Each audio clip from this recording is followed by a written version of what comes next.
Hello, ladies and gentlemen, boys and girls, college football fans across the nation and around the world. And I do mean across the nation and around the world. As soon as I introduce my co-pilot for this week, welcome once again to the Tim May podcast.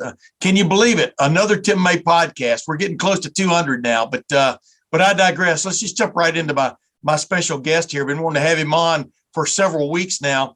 Kevin Pearson, a.k.a. Scoop Edits, a.k.a. Scoop from Burleson, Texas. But ladies and gentlemen, he has quite a tie to Ohio State football, especially to Ohio State football recruiting, especially to a certain five-star quarterback who just announced his commitment to Ohio State last month, Dylan Raiola. Kevin Pearson, a.k.a. from now on, Scoop, welcome to the Tim May podcast. I appreciate it. Being in the presence of a legend like yourself this is a humbling and blessed experience for me. I've never been on a podcast before, so you're kind of popping my let's don't say that for podcast, but yeah, I'm popping your balloon. Yes. But as we found out, man, and getting to know each other over the last several weeks, we have a lot in common, and not just that we are both we both spent time in Texas. You right now, obviously, pretty much your whole life, I would think, or a lot of it.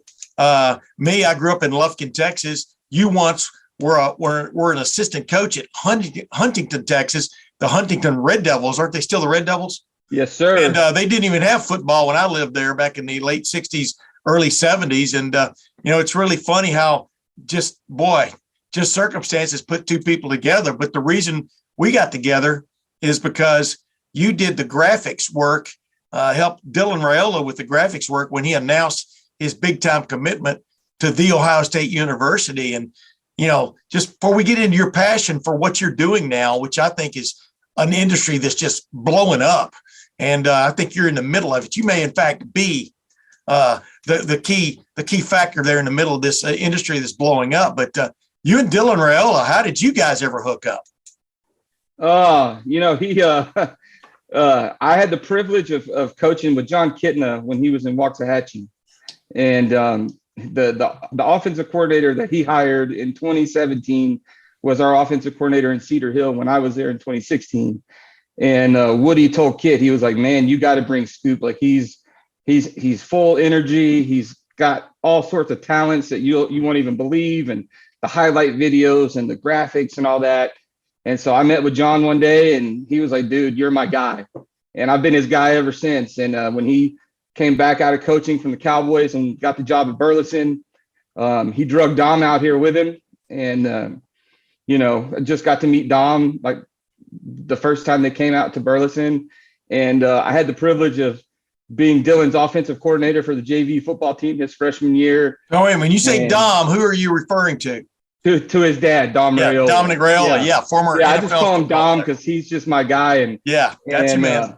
That's what I had the pleasure of getting to know that family, and man, what a football pedigree. And I tell you what, his younger brother Dayton is going to probably be the best out of all three of them. And I say that with respect to Dylan, because holy cow, when he told me it was going to be Ohio State, I was like, man, like you.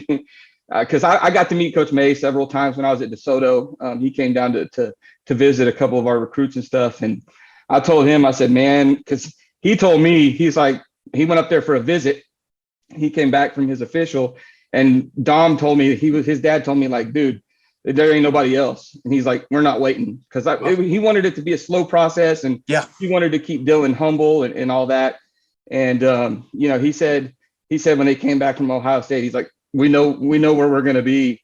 And he's like, there's some big time names in the graphics world. And Dylan told me, he's like, they all hit me up when I told them I was committing. He said, but no, he said, I needed one person to do my edit, and that was Scoop. And so, I had the privilege of getting to do that for him. And man, I love Ohio State. And it was definitely a pretty cool edit to do. So yeah, you've even learned what a Buckeye looks like and what a Buckeye leaf looks like. It looks a little bit like a marijuana plant, doesn't it? Man, I tell you what, every time I do an edit for anybody, and when I've done an edit for Dylan, or I've done an edit for some of these other Power 5 guys, I get all these kids reaching out to me from other states and stuff. And so I really try to take pride in my edits. Like I told you, on messaging, I pour a lot of passion and a lot of heart into what I do. And it's not a business for me. I've been doing it for free up until, maybe 6 months ago. I would just do them because, working in DeSoto and Cedar Hill, South Dallas, a lot of kids don't have the money to throw out hundreds of dollars to get recruited or whatever. And I'll never forget 2016, we had a running back from Cedar Hill, and I did a highlight video for him, and Alcorn State saw it. And it was his one and only offer. And he played 4 years at Alcorn State and was a starter for 3 years. So, wow. That's just kind of what got me into it. And, they always call me the hype man. Coach Kitten, Coach McGuire, who's now at Tech. I'm the guy with the towel on the sideline, just going nuts. I've always had a passion for athletes in general, not just football. Every school I've been at, I always end up doing girls basketball, graphics or, baseball or lacrosse, you name it.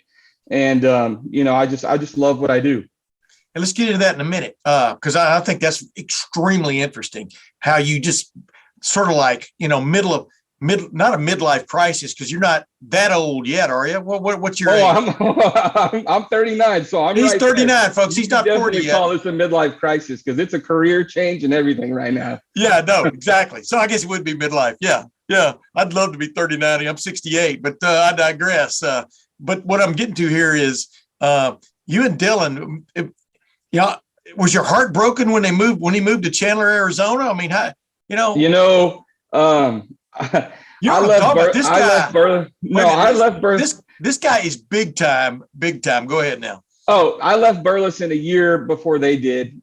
They stayed for one more year after I left. I took a job in Arlington. I was telling you earlier, I felt like, I needed a break from football.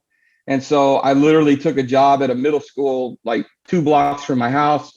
I could wake up 5 minutes before the bell rang and get to school. And there were no more 6 a.m. meetings and 3 o'clock in the morning breaking down offensive and defensive film. And because, being the video coordinator for 10 years, I had to do the offensive film and the defensive film and make sure everybody had everything, after the game on Friday night. So there would be times I'd show back up to my house at 4 or 5 o'clock in the morning, or I just, when I was at DeSoto and when I was at Cedar Hill, I actually had an air mattress and I would just sleep so that I could show up for meetings on Saturday morning. So, wow.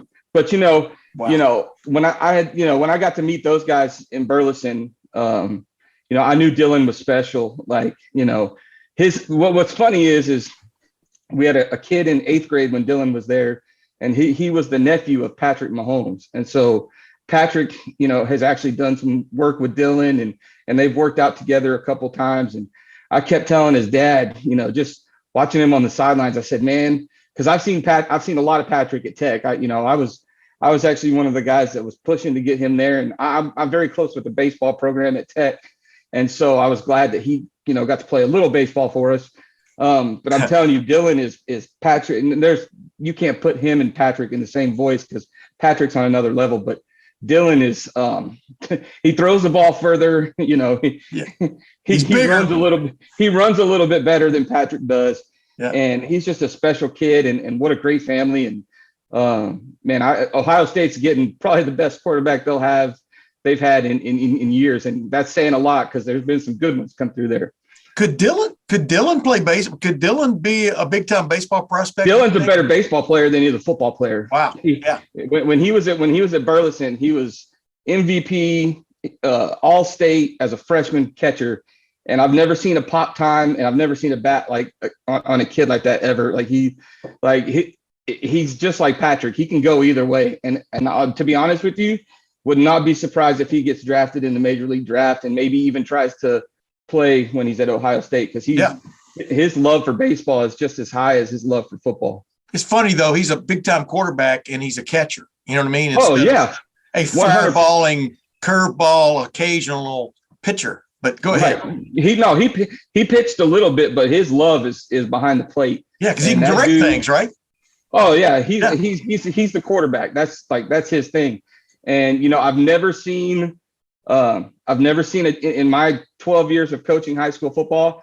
I've never seen a coaching staff trust a JV quarterback to let him call the plays. Like we let him do his, he would audible, like he can read defenses and see stuff and he's a film junkie. He studies anything and everything, and he gets it from his dad. You know, if you watch film on his dad was a nightmare in the NFL. As a matter of fact, that's one of my favorite videos to ever watch, is just him knocking the crap out of people on Sundays. But that kid is just like, he's a smart kid. It's not even just football talent. That's just a half of it, but just his brains and the way his mind works. You know, I've always told kids whenever they play, and I coach kids, you know, you always have to be one play ahead. And, you know, especially a lot of places when you run quick offenses and you have to like think on your feet and stuff. Yeah. You know, footworks, you know, seeing the field, reading the defense, you know, trying to get a call from the sideline. But Dylan's just like, he's thinking third quarter and we're still in the first quarter. Yeah. And so, I mean, it's a whole different, watching a football game, watching him play a football game is a whole deal in it. And Chandler won't lose a game. I can promise you that. Yeah. Wow. I tell you, I did a story during spring football, a little after spring football, for LettermenRow.com, just about what makes CJ Stroud special. And most of it isn't what he's doing once he's throwing, but once he's throwing, he's really good too. But it's all that other stuff you just touched on: the preparation, the ability to see the field. Some kids, you know, a lot of guys can throw the ball, you know, fairly well, but that next step up, you know, from high school to college and then college to the NFL, it's another step up. It's just that ability to take it all in, you know, while you're thinking of what everybody's responsibility is on a play, whether you want to check out of a play, just being able, like you said, see the field and understand the situation. And you're telling me, Dylan, you feel pretty good about the fact Dylan's already got a lot of that going for him. You know, that the first game as a starter in Burleson for his varsity experience, I'll never forget it. I'm telling you, he can see stuff before it happens. But there was a play, like it was the first drive of the game, and we had one of the fastest wide receivers you've ever seen, little white boy, Luke Peterson. And all Dylan saw was that the safety just took a step to the left, just a half step, and he knew that safety was going to overplay the opposite side.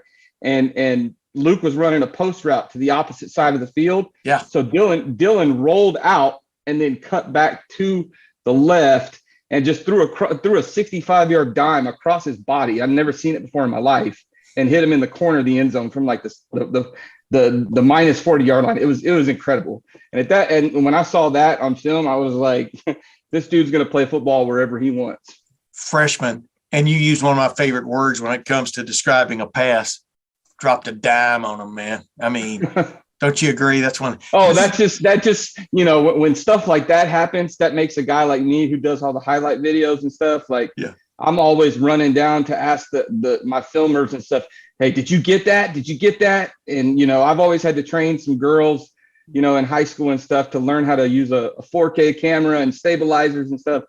And, you know, that was like the first game. And I was so nervous that those girls weren't going to get everything. And, but man, when you got a guy like Dylan calling, you know, he's the signal caller, man, that'll just make a highlight video so easy. Oh yeah.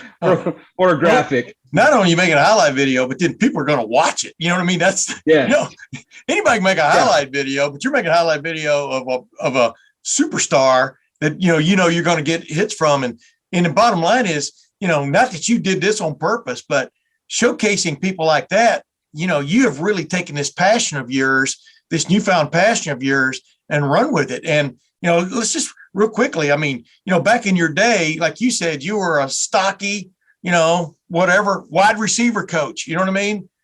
Kevin, right? And, yep. You know, like I think you brought it up in our prep, is, you know, our video prep here. You know, maybe you didn't look the part, but you definitely coached the part and stuff. But things turned, and like you said, you guys now have a 3-year-old son. You want to spend more time with him, and you kind of got out of coaching aspect, full-time coaching aspect of things. But what was it? Was it something you saw? Was it a video you spent a lot of time on? What is it that got your passion really going with this graphics design, with these videos, et cetera. What was it that really changed your life, in your opinion? What was that moment, I guess? In 2016, Joey McGuire, he told me, he said, man, he said, screw all this X's and O's stuff. You have something else that you're destined to do. And he's like, that's highlights and that's graphics. And that was really 2016 was about the time that, Twitter and Facebook and Instagram and all that was kind of taking off. Yeah. And I'll never forget it. And I've done one every year that I've been a coach since 2016. But I kind of meshed a video of Cedar Hill and the movie The Purge together. And like Joey's a very meticulous guy when it comes to meetings and stuff like that. And so I'm just sitting in the other room putting this thing together, and I finished it up and I called him in there and I showed it to him, and he went in and he was meeting with the defensive coaches, and this is at 2:00 in the morning, and he stopped the entire meeting, had me plug in my laptop, and he's like, fellas, you got to see this. Like, and we watched it and they were like, holy cow, like if we show this on the Jumbotron, like the other team's going to wet themselves. Yeah. And and that was pretty much the moment I knew what I was, destined to do. And I've never taken a class. My college degree is in history and sports marketing. And so I don't really have any sort of like graphic design background. It's a blessing that YouTube is what it's become, and everything's been self-taught. I've bought all my own equipment. I've had a lot of, athletic departments that aren't necessarily, very keen into the idea of spending hundreds of thousands of dollars on camera equipment and, stabilizers and Adobe programs and all this kind of stuff. And so a lot of it's been funded on my own. And, my wife will tell you that I've probably spent way too much money than I've needed to. But, I want to always put the best product out there and give, every highlight video. We always started showing it right before the games. And these kids would come unglued and they would tear the locker room up after that. They would watch the videos. And, about 3 years ago, I got into Photoshop and just started learning it. And I was like, man, there's just so much you can do with it. And there's just so many ways that you can just like tell a kid's story, even through a picture. And, just over the last, few years or so, I've just kind of been self-taught and, just kind of learned my way through it. And I'm one of those competitive guys. I've been a part of a sports team since I was able to hit a ball off a tee. And so if somebody comes out with some latest and greatest, 3D text or, some kind of effect that you can do. As a matter of fact, when we had March Madness, CBS actually asked me if they could use it, but I made an animated photo. It was like it was a frame by frame of a dunk during our game against Notre Dame. And I did a frame by frame. It was like stop motion animation with Photoshop, and like CBS turned it into one of their promos on Twitter. Wow. And so it was just one of those things. And then the NFL asked me to do some work with them when we were at DeSoto, when I was at DeSoto. And we were one of 5 high schools to wear the Jordan brand when I was at DeSoto, when Jordan first came to the high school ranks. And the CFO of Jordan asked me to do a uniform reveal, and it made it all the way to the top. And the big man himself, I was told, actually watched it. And so I've had the chance to do some big time projects.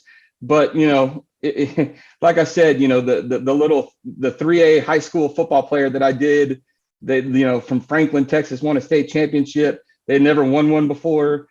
And just getting to talk to the kid when he asked me to do a graphic for him, he was like, we don't really even have anybody that takes our pictures. So I reached out to one of the UIL guys in the state tournament, and I did a graphic for him, and didn't charge him anything for it and whatnot. And those mean just as much to me as getting to do something for Under Armour or Jordan or anything like that. Yeah. Wow. That's crazy, because like you and I talk, we're running a little bit short on time here, but I just want to hit some highlights here.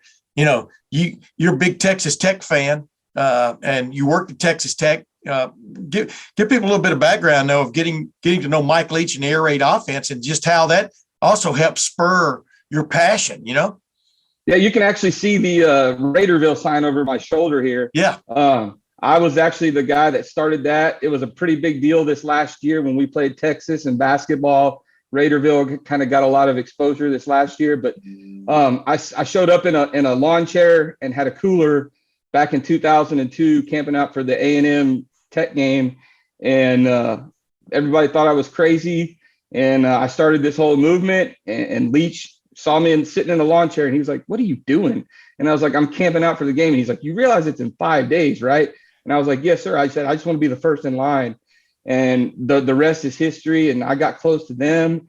And then that actually got me, I was a graduate assistant under Bob Knight for half a season, and then with his son, Pat, for 2 years. Wow. And so it was it's just kind of a crazy road that I've taken in sports. And man, my first year coaching, I put Bob Knight on my resume. And sure enough, when I was in East Texas, I was in Onalaska, a little 1A school. Oh, yeah. That was my first coaching gig. And sure enough, the principal of the high school actually called Bob Knight on the phone. And he told me in the interview, he was like, "I thought you were joking when you put his cell phone number down."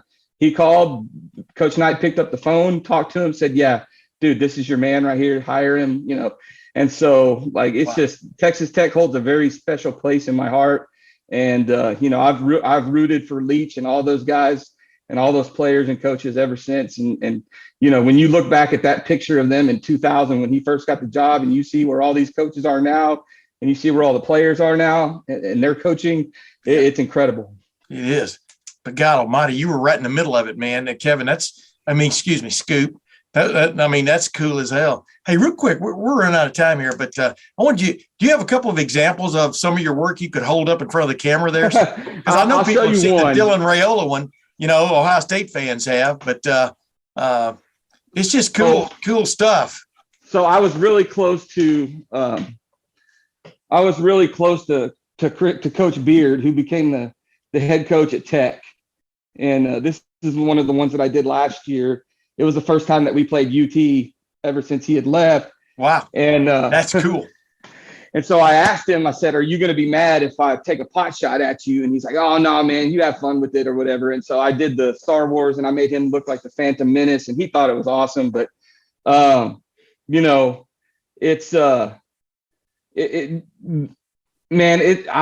had the chance to do thousands of edits. Yes.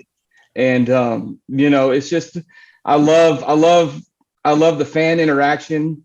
I'm not a very self-centered person, but I love it when something just like tugs at somebody's heartstrings or gets them fired up. Or when we posted the one about the Phantom Menace, the guys at Tech, like they were like, if they had a spot in the athletic department, they said, man, they would have hired me. But that one got 1 million views on Twitter and everything. So it was, it's one of those things that graphic design is just crazy now. It's a very saturated job market right now. Just, being honest with you, everybody's loving to do it and everybody's trying to get in the game. So this old man is just, as you can tell, I'm not even 40 and still have gray hair. So I'm trying to keep up with the Joneses, but, it's just graphic design. It's just a whole new ball game. And, like with Dylan, his Hawaiian background and obviously you can tell that I paid homage to that. And yes. I changed the Buckeye to a Hawaiian lily. And, I love to just tell the story of athletes, and, I love to just promote them and just tell their story.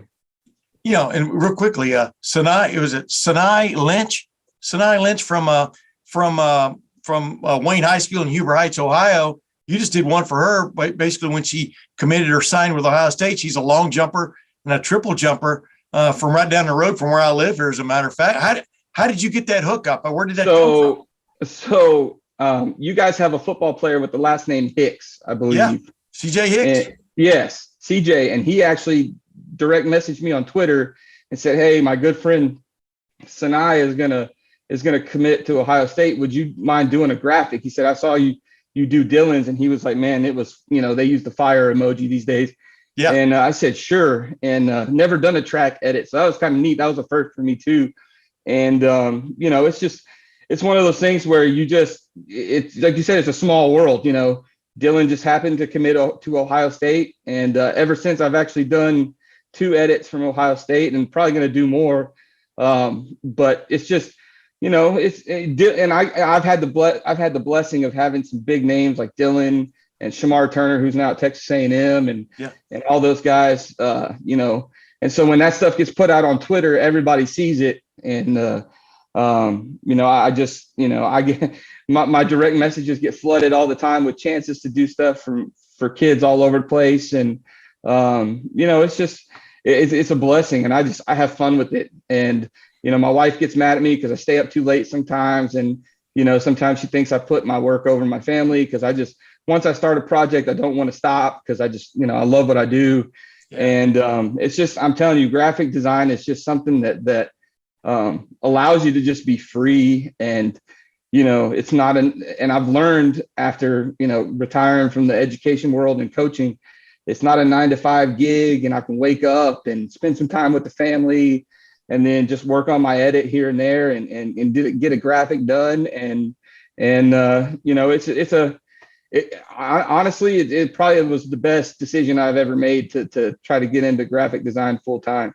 Dude, you're an artist. I mean, artists do their thing when they do their thing. That's what's cool. You've been able to turn that passion into like a clear artist. You have an artist's eye about things, and you see things other people don't. You put 2 and 2 together and come up with 14 sometimes. I mean, that's what's cool about your edits, and also your videos. I mean, stuff. I think it's just a cool thing. Real quick before we go, I'm going to find out if you really lived in Huntington, Texas for a little while, though, because you had to hang out in Lufkin, right? I mean, that had to be where you hung out. Oh, yeah. Did you ever get a cheeseburger from Ray's Drive-In on Timberland Drive? Oh, Ray's Drive-In, best hamburgers, 100%, no doubt. Ladies and gentlemen, nothing else needs to be said. Kevin Pearson, boy, what a joy it was meeting up with you, man, hooking up with you. We're going to stay hooked up, but, man, anything I can do to help further your career, too, because I just think you're one of those pure artists out there that's really just hitting your stride. An NFL team or somebody needs to jump on your bandwagon. We'll see if that happens, right? Everybody always jokes with me. They're like, I don't know how you don't work for a college or pro team already. I think a lot of times I feel like I'm Robert De Niro on The Intern, when he just kind of, and so, I firmly believe God's going to give me an opportunity one of these days. And, but until then, I'm just going to keep telling people's story and, I don't charge much. I'm cheap.